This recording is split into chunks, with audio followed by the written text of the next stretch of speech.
Why is October 5th an exciting day? There's so many reasons. You have Kate Winslet, you have Salvador Allende, you have Václav Havel, you have Edwin Hubble, you got Bernie Mac, you got Neil deGrasse Tyson, you got the Women's March on Versailles, you got the Kilo Massacre, you've got the University of Kiel, you got Robert Hutchings Goddard, you got Hong Kong Kowloon Canton Railway, the Hong Kong Kowloon Canton Railway. How can you not get excited about this? Focus, Emperor Focus and Ray Kroc. I'm going to talk about each one of these guys. Charles Leinster. I'm not sure if that's Charles Leinster or not. Concepcion City in Chile. Concepcion City in Chile. Y'all said Anaheim. How come I didn't put Anaheim? We're going to have to do Anaheim here in a second. Anaheim, California was founded 1857, October 5th. Let's go ahead and type in Anaheim. Because, man, today is going to be, what a day. What a day. It's October 5th. October 5th. That's what happened last time. I tried to type in Anaheim and it went straight to the weather channel. No, I just want a picture of the damn city. That's it, not too hard. That's where Walt Disneyland is in Anaheim. Get the hell out of here. And look at that. That's nice and spacious. That doesn't look like it's all crowded like a modern city. Yeah, Disneyland. Holy crap. Anaheim. Is that the only thing that's going on in Anaheim? Okay, here's a picture of Anaheim. Let's see, here's some palm trees. Okay, that's exciting, huh? Some Anaheim. There's some Anaheim. Let's see here. Do we have another picture of Anaheim? Yeah, we'll just end it off with this picture there. PBS is going to begin. Mr. Rogers wasn't initially part of the PBS, but you get the association. Now, you understand what I'm... And then you have Bernhard Bolzano. Everybody in America knows who Bernard, for you laymen, Bernard Bolzano. He was a Czech mathematician. And we have our priorities straight. In Sweden, the biggest celebrity in Sweden is Greta Thunberg. And the reason why, well, they got their priorities straight. But let's go back to what Americans give a damn about. Kate Winslet. Kate Winslet, this is her birthday. She was born 1975, October 5th. October 5th, 1975, Kate Winslet turns 50 years young today. Only 50 years young. Of course, she starred in a bunch of movies, Titantic, Revolutionary Road, some other ones. Kate Winslet, right? Titanic. People were going into Titanic like 5, 6, 7 times. The people were going back to Titanic like over and over and over again. I don't think anybody will be able to make a Titanic movie that will supersede Titanic. I feel like they've done it. They've done it. They went ahead and Titanic is legendary. Who is Salvador Allende? He's pretty much an unassuming guy. He was president of Chile. And for some reason, Nixon and Kissinger wanted him gone. I think it had a lot to do with him being a socialist. He was a socialist, and so the U.S. government secretly, they never admitted to this, but they're going to go down there and they're going to kill the socialist president. They said he killed himself, and then they installed this guy called Augusto Pinochet. And this August Pinochet, what happened today, the reason why this is a historic day, because even though that happened, what was it, back in 73 or some shit, just, many years, 72, I don't know, but Augusto Pinochet is going to start a dictatorship. So this is terrible, right? This is awful. How long are we going to have to live under this dictatorship? The Chicago boys, Milton Friedman, that's what, was it Nixon or Kissinger? They said they were going to make Chile's economy scream. They were going to impose capitalism upon Chile, whether they liked it or not. No, no, you don't need to do socialism, Chile. Chile, you don't need to do socialism. We're going to force fucking capitalism on you motherfuckers, whether you like it or not, and to make their economy scream. So there's no telling how many poor people died without health care, homeless veterans on the street. October 5th, 1988, Augusto Pinochet is going to lose a referendum, which means that the 16-year dictatorship is going to collapse, and now Banda is going to become the president in 1990. So, that's what the significance of October 5th is. They put it to a vote. Alright, Chile, go ahead. You get the vote. Do you want this dictator or not? He's been in fucking power for 16 years. The people said, no, fuck no. We don't want this goddamn dictator, this Augusto Pinochet. We like Salvador Allende. That's why we voted for the guy. So, there we go. Václav Havel.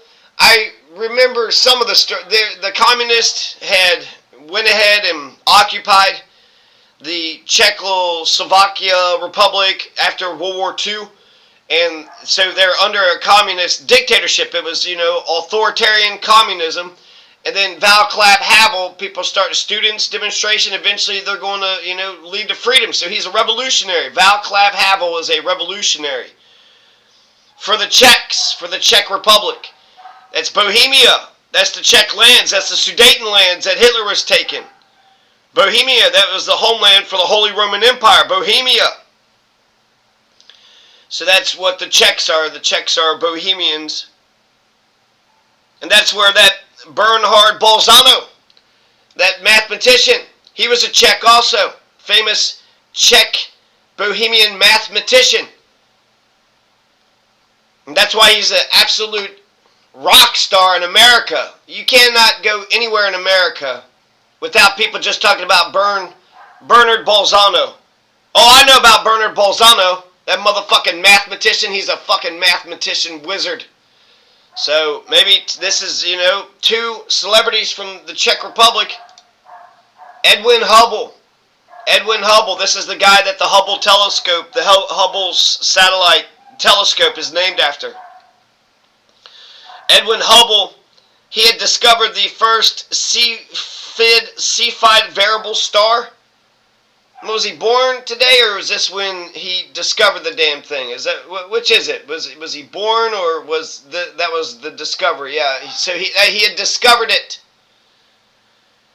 The first Cepheid variable star, Cepheid. Cepheid. Oh man, the first Cepheid variable star. The first Cepheid variable star. I mean, where would we in America be if we didn't know about the first Cepheid variable star, He did that October 5th, 1923. Good job, Edwin Hubble. Thank you. Edwin Hubble, Václav Havel, Bernhard Bolzano. Thank you. Bernie Mac. Okay, let's get back to things that Americans actually give a damn about, right? Celebrities. Celebrities who tell jokes, are beautiful, star in movies. Oh my gosh, is that the guy that starred in a movie? Is that the woman who was in that one movie? Oh my God, we should listen to that person when it comes to expert knowledge with fashion and politics and science. Bernie Mac was hilarious. I got a few notes here. He says he likes cleaning his gun more than owning the gun. If he pulls his pants down, then the whole room would go dark. He said comedy comes from pain, and he wanted to alleviate others from pain. He believed that the world doesn't owe you a thing, it's what you owe the world. And Bernie Mac says that there's people out there that says that Bernie can't fuck. They say that Bernie can't fuck. Well, he don't give a fuck. He don't give a fuck. He says sex is, 66 thrust. 66 thrust. He knows because he counted. R.I.P. Bernie Mac. Neil deGrasse Tyson. Neil deGrasse Tyson, astronomer, was born today, 1958. He's got some celebrity. He has something to do with the Hayden, was it the Hayden Planetarium? Some sort of, he's like a science guy. He's like a Bill Nye science guy He's like Beekman's World for Generation Z, A, B, C. The Women's March on Versailles. I got actually some notes about this. I'll come back to the Women's March on Versailles, but just quickly, they were starving, they were pissed off, so they go and they break into the government's goddamn warehouses, and they start taking flour. They're like, we're going to take this flour and go home and bake some bread for our children. When I think about the starving Palestinians, it's actually incredible how much the Palestinians are able to endure. How, goddamn, they are so fucking resilient. They are so fucking resilient. They've lost their homes, hospitals, schools. Their tent cities are being bombed. They're being starved into submission. I heard when the global Simone flotilla, a lot of them got arrested. Greta Thunberg is still being, held by Israel right now. I haven't heard about her return. Where is Greta Thunberg at? Where is Greta Thunberg?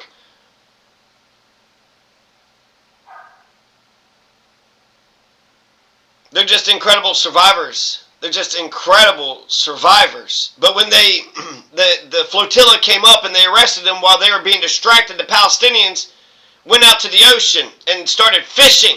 And they're not allowed to go fishing. Could you imagine? Hey, what is that? You got a fishing rod and a goddamn line out in the fucking goddamn ocean? You're not allowed to do that. You're not allowed to do fishing. We're starving. What do you mean we can't fucking fish?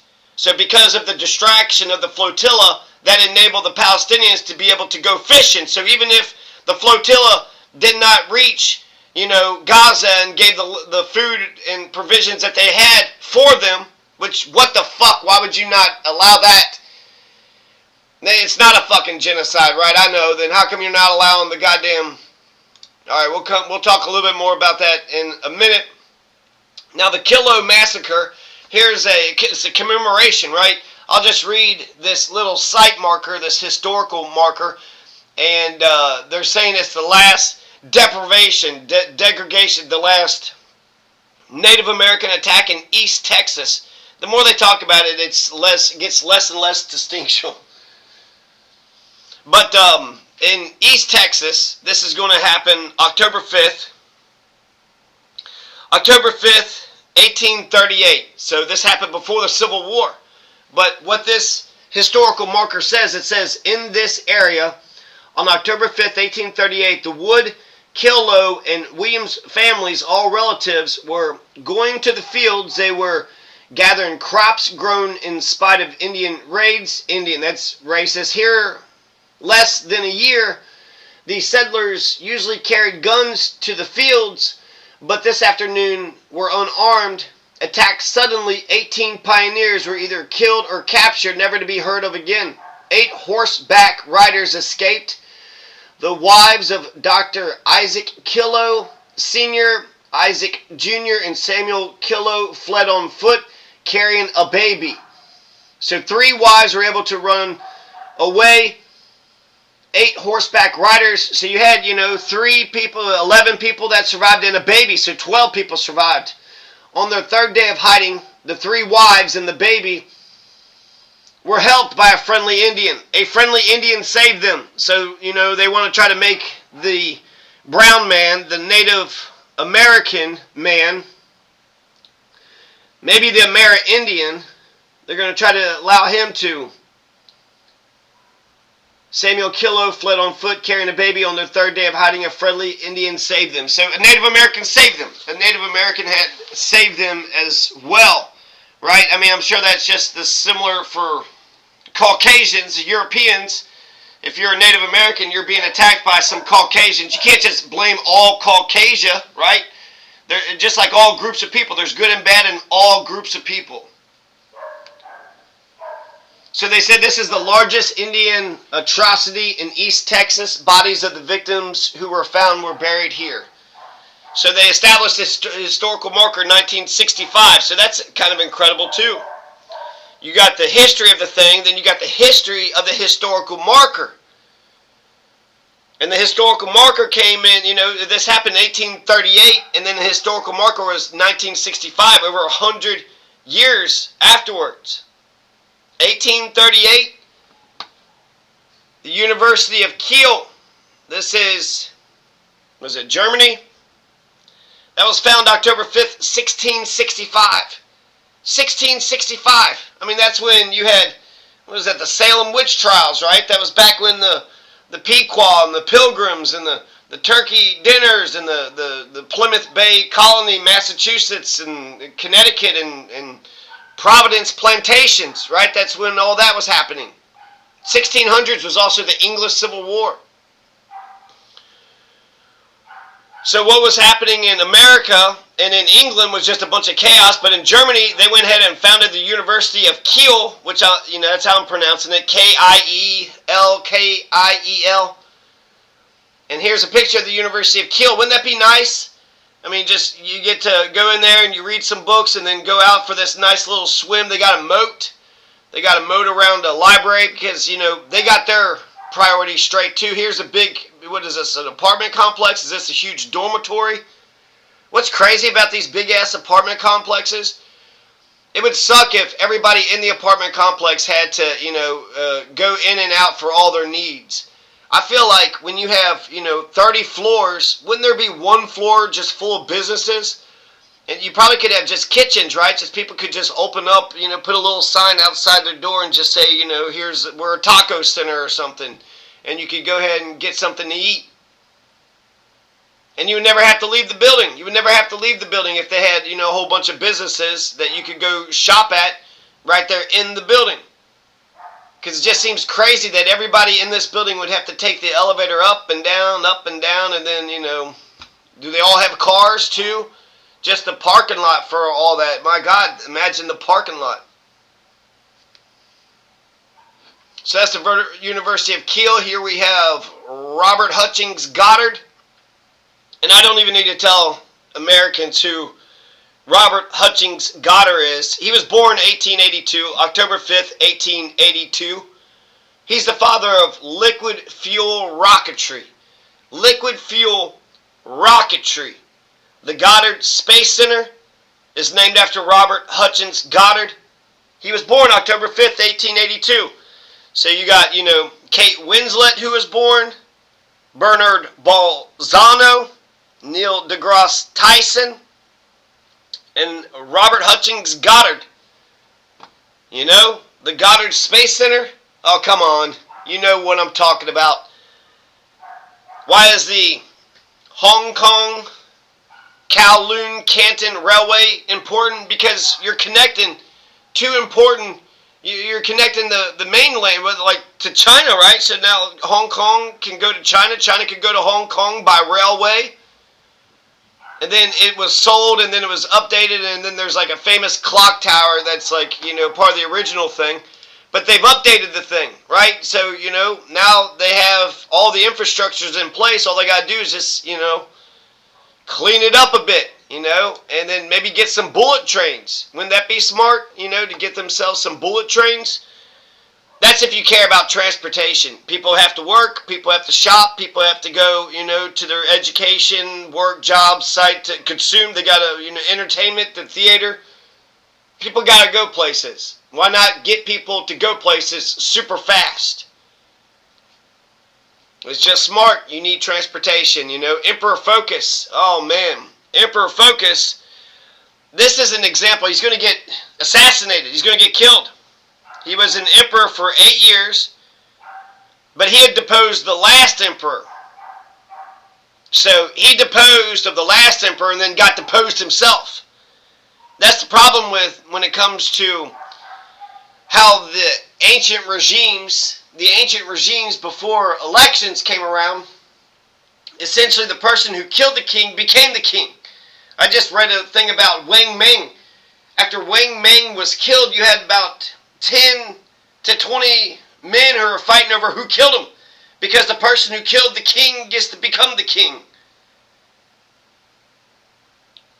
And that's stupid. What a stupid fucking system. Because, so the most brutal, the most crazy, and the most brutal, the person that can, and even if you can get close to the person who led that outfit, just because some, stringer on, some asshole who just joined the fucking group, he was able to get close enough.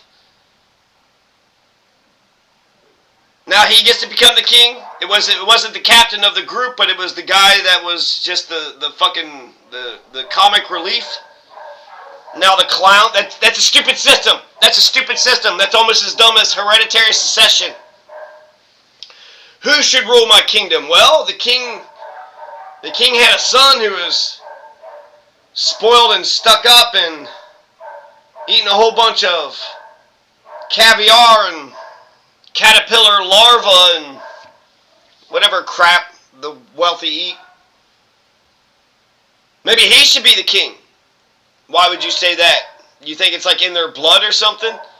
If he was raised to be spoiled and lived a life of luxury, would he be a good king? What would he know about the regular people? He wouldn't know shit about the regular people. That's stupid. And so, big shocker, Focus. You deposed of the last emperor, and then you got deposed yourself. This is Emperor of Rome, right? Focus, Emperor of Rome, 610. That happened October 5th, 610. Focus. This is a statue of Focus. From Centurion to controversial emperor. Do we want to learn about Focus? No, I don't think so. I think just knowing that he was a Roman emperor. He was a Roman emperor. Apparently he was cruel, so he's got a terrible reputation, but then maybe that reputation is exaggerated. Who knows? I'm not going to get into Focus. What I will say is that the power, he had no authority. He was the emperor by rule of, violence.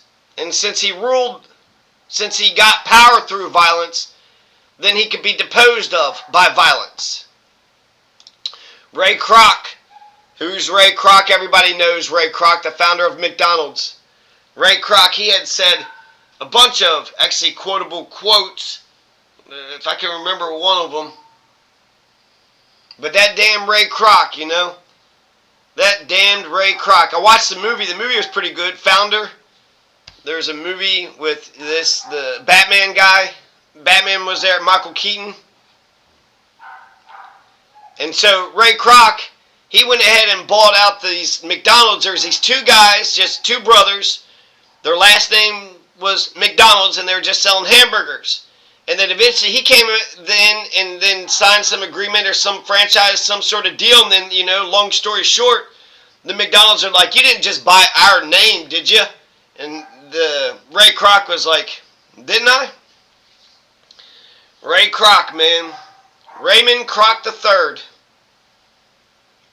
So what he did do is Ray Kroc turned this little hamburger stand in the middle of nowhere into a national food chain, okay? And maybe it would only take a snake oil, slick back, greased up hair, a salesman. Maybe only a fucking salesman could have made McDonald's what it is today.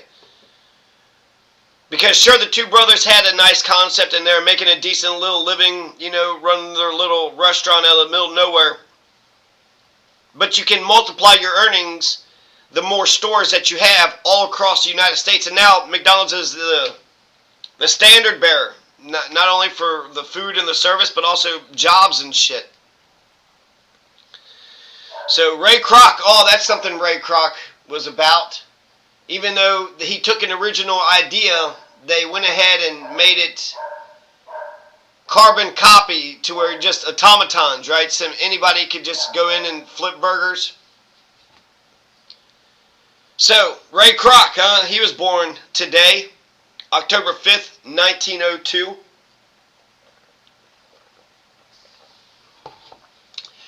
Charles Leinster. I actually don't have a picture of Charles Leinster. I don't know if any of these guys are actually Charles Leinster or not. You would think he was like super strong, but this looks like a stock video of somebody. This guy almost seems like he's too skinny. This guy's doing a one-arm push-up. Why don't we have 6,000? The guy did 6,006 push-ups in a row. I mean, I need to work on my push. I need to do more push-ups. I need to wear briefs. But I need to work on push-ups. 6,000 in a row? How long did that would seem like that would take days. How long would it take to do 6,006 consecutive fucking push-ups? That's incredible.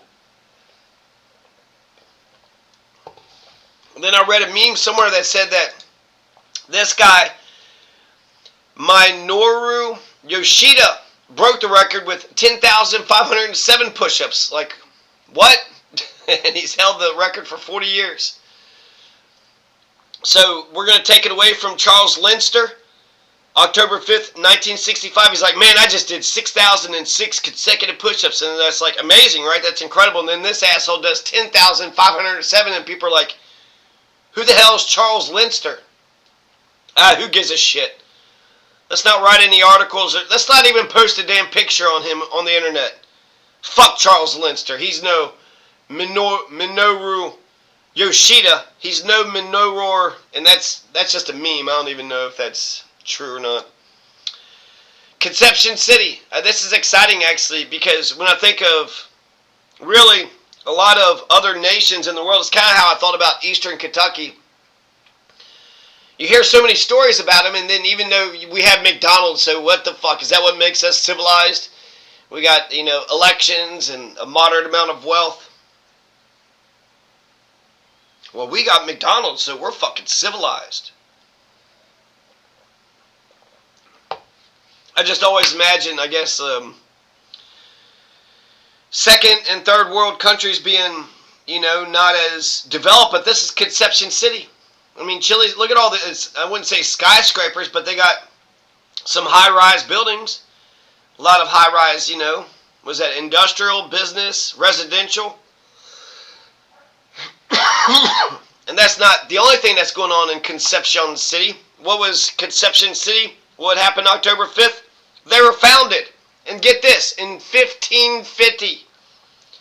1550, that's before the English were even in the Americas.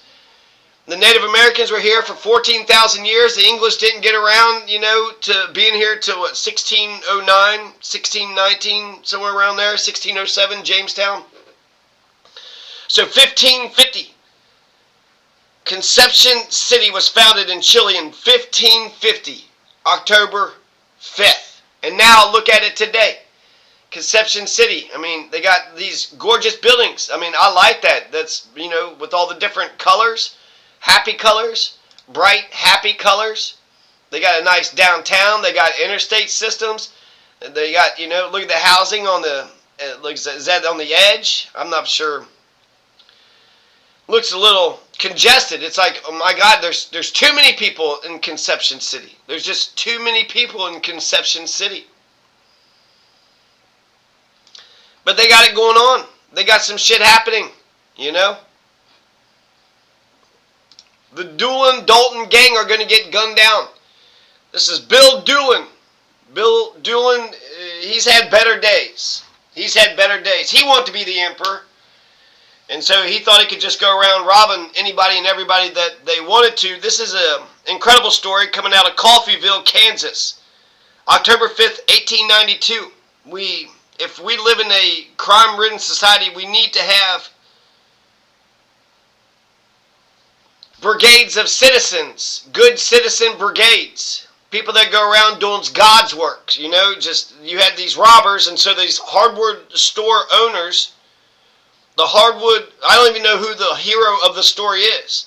I know who the losers are, Bill Doolin, but you had this hardware store who just passed out a bunch of guns to the townspeople of Coffeyville, Kansas, because this fucking Doolin-Dalton outlaw gang was either on their way or they were already in town. And they were sick of it. They were sick of the bullshit.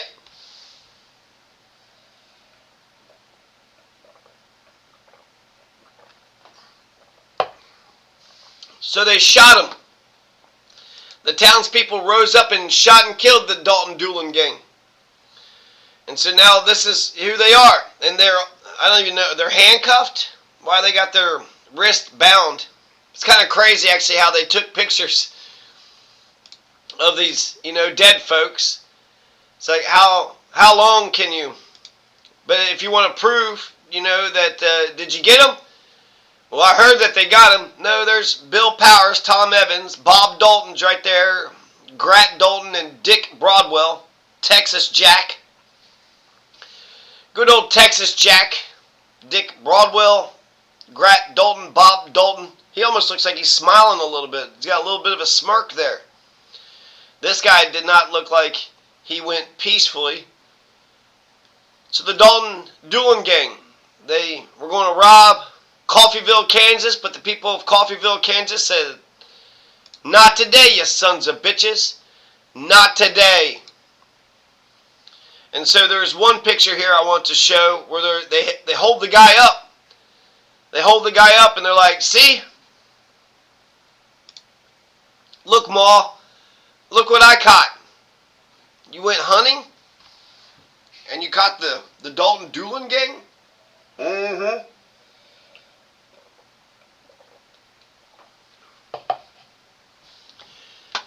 It's the guy's corpse. Is that guy? They holding the back of his head up. They're holding his head up by his hair. So a little bit morbid, right? But that's, you know, back in the old West, 1892. But it's just showing you how ordinary, regular, you know, the townspeople themselves can stand up and make a difference. Of course, you got Bernard Bolzano, absolute superstar. Everybody knows about what Bernard Bolzano did, all his equations, his calculations. Bernard Bolzano is just, you know, rock star. He's a rock star in America. PBS began broadcasting in 1970, October 5th, 1970. Bernard Bolzano was born 1781. Jesse Eisenberg was born as well. He was in that movie about Mark Zuckerberg. The Fourth Council of Constantinople convened to depose Photius I, 869 AD, October 5th.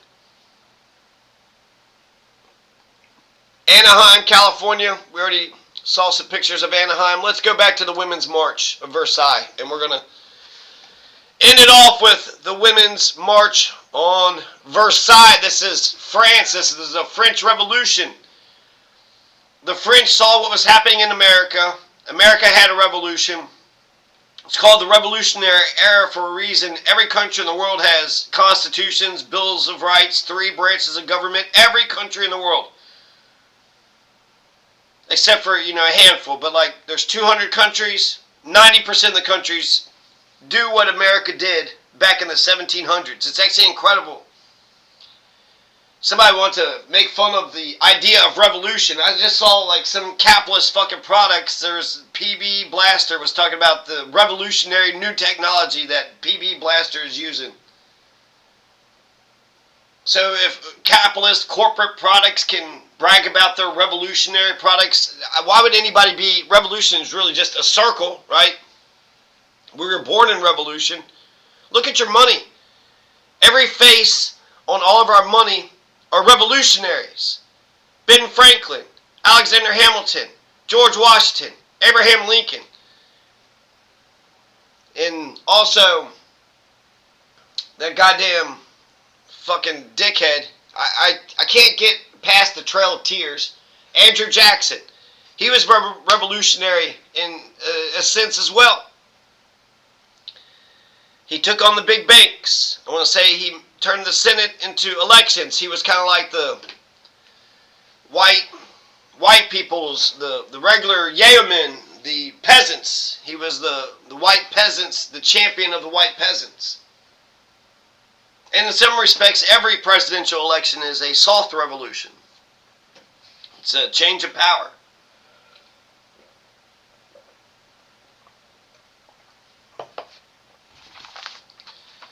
So how can you ignore your own revolutionary history, your own revolutionary origin, your own revolutionary money, your revolutionary heroes, your revolutionary icons? It's almost like you're just saying you like those guys, but you really just want a goddamn dictatorship. Can we just bring King George III back? Oh man, it's so hard having to figure this shit out for ourselves. Wasn't it easier when just the goddamn King George III told everybody what the fuck to do? And we just did it. You know, we were a team. We were a family. Can we go back to the good old grandpa? Tell me about the good old days. Okay, so we have the Women's March on Versailles. That's going to happen October 5th, 1789. October 5th, 1789, so that's after the U.S. Constitution was already ratified. America has a revolution, beats the British Empire, was running on the Articles of Confederation, then there was a constitutional revolution. So there was a violent revolution, and then there was a constitutional revolution. This is before the Bill of Rights, but after the U.S. Constitution, October 5th, 1789. You have 7,000 women, 7,000 French women, 7,000 women from Paris who's going to march 7 miles away to Versailles, where King Louis XVI was living at the time. They wanted King Louis to stay in Paris. Paris is the capital. That's where your people are. Why are you all the way over there in Versailles? There's a food riot. Everybody's starving. There's bread riots in Paris. So the women, driven by famine, their hungry children are crying in the dark with their stomach pangs. 7,000 women armed themselves. They armed themselves with sticks and clubs. I don't know if they had any firearms. Spears, it looks like. A cannon. It looks like they dragged a cannon 7 miles. It was a 6-hour march in the rain in order to raid King Louis XVI's warehouses. They were going to take flour. They needed bread, so they were going to go get bread. And then this is going to lead to the revolution.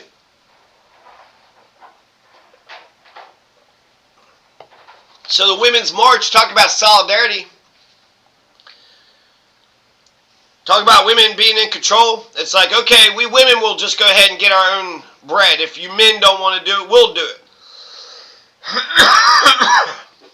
And eventually the men did join. Well, the women are going to fight. The women are going to fight our battles for us. If any of you men want to come out here, help us.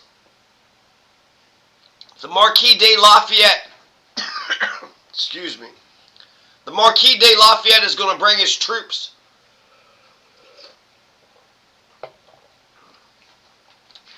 And when the men joined the Women's March, they forced King Louis XVI to sign the Declaration of the Rights of Man. The Declaration of the Rights of Man, talk about somebody, they're prepared, they were ready.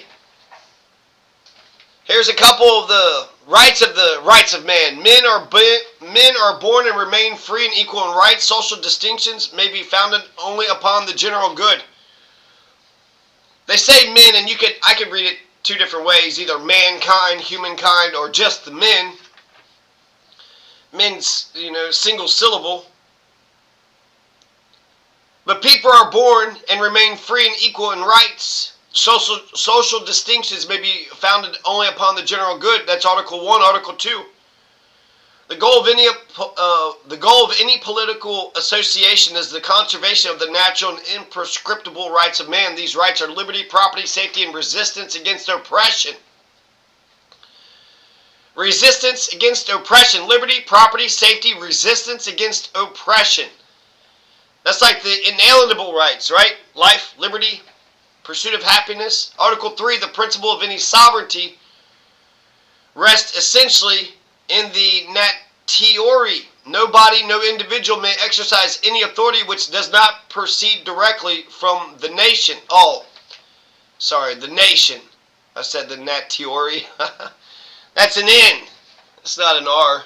Let me say that again. Article 3, the principle of any sovereignty resides essentially in the nation. Nobody, no individual may exercise any authority which does not, this is their Bill of Rights, which does not proceed directly from the nation. There's Article, 15, 16, 17. It's got 17 articles. So I would encourage you to read some more of it. But that's, who the hell had 17 articles, bills of rights, prepared, ready to have the king sign them over? And he did. King Louis signed the Declaration of the Rights of Man. He signed it. Sure, he was forced. Sure, it was under duress. But King Louis said he wasn't going to go back to Paris. He wasn't going to rule from Paris. That was a big no-no. So the men and the women, after the Women's March, They're going to drag the king and his entourage back to the capital as prisoners.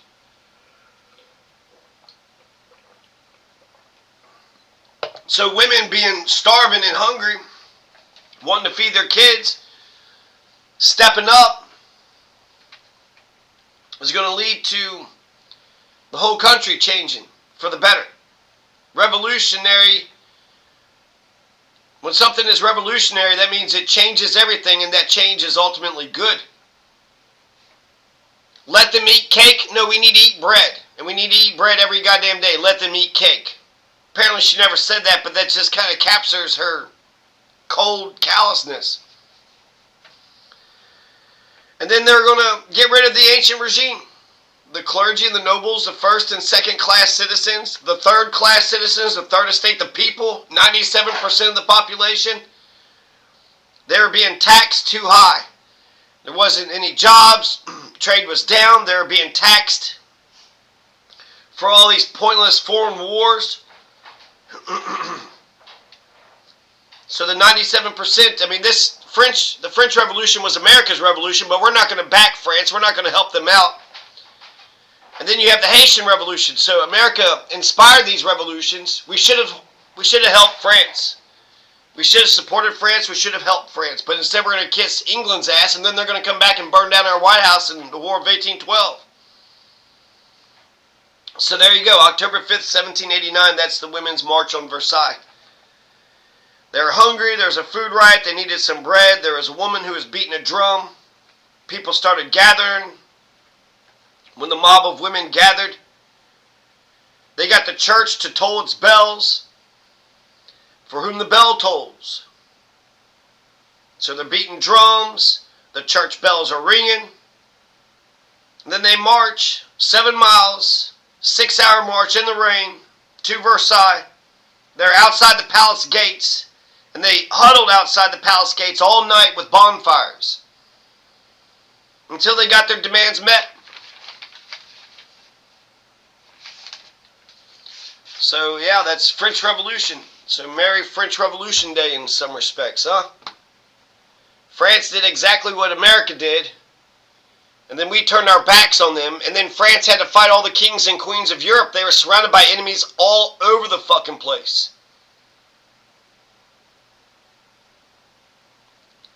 France helped us. Without France, in fact, without King Louis XVI, America wouldn't be America today. We would not have been able to beat Yorktown. Required the French. We needed the French in order to defeat the English in Yorktown. So without the French, we wouldn't have got our freedom. We wouldn't have got our independence. And this is how we thank France. We turn our backs on France. It's like, hey, we liked your monarch. We didn't like you stupid fucking rabble. We didn't like you damn people. And there was something. George Washington is going to fuck over the French revolutionaries. He's going to declare neutrality. I just imagine what kind of better world if we would have sided with the Haitian revolutions and the French revolutions. You know, we would have all been born right in the same era, the same time. We would have been like sister, brother nations, helping each other out. It'd be good for trade. It'd be good for commerce. We'd be standing on the same foot. It's kind of embarrassing, to be honest with you.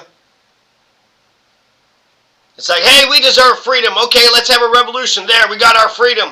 Hey, our neighbor is doing a revolution. Well, fuck them. I'm not getting involved.